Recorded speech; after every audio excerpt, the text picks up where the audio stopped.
We've been talking a lot of controllers lately, but there's another accessory that is arguably even more important to your multiplayer gaming experience, and that's a headset. And Sony has just released their new gold headset, which it actually even says right on the box, the new gold headset. The entire idea being to separate it from the original line. Now, what has changed since that design? Honestly, not a whole lot, but what has changed is for the better.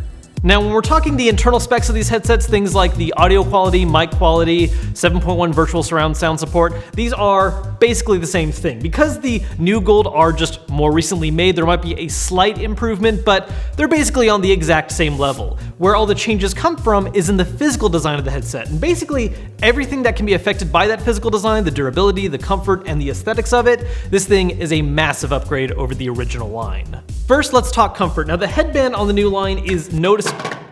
Maybe I shouldn't do that. First, let's talk comfort. Now, one of the first things you'll notice about the new gold headset right away is that the headband on it is a lot thinner, so it's a little lighter on the top of your head. But more importantly, the cushioning on it's actually a little bit thicker, so it's more comfortable as well.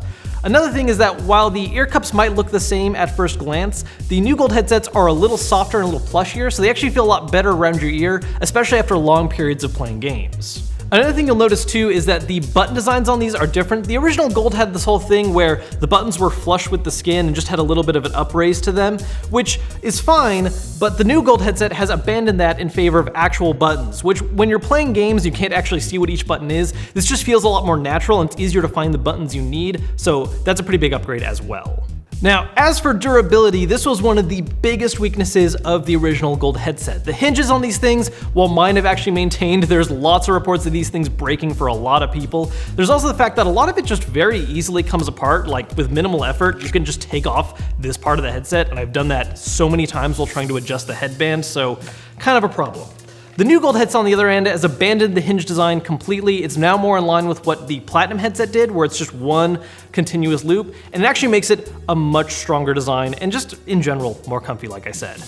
As for aesthetics, I mean, this can vary with each person, a bit of an eye of the beholder situation, but in general, I definitely like the look of the new gold headset a lot more. I really like the change to the ear cup design, which is more in line with what they did with the Platinums. I think it just looks better than this kind of soft round thing that the original gold had going on.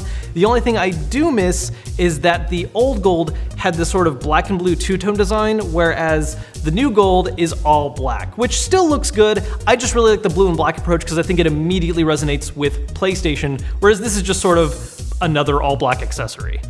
So when it comes to the old gold versus the new gold headset, the new one definitely wins. But what if you're debating between grabbing one of these guys or the more expensive Sony Platinum headset?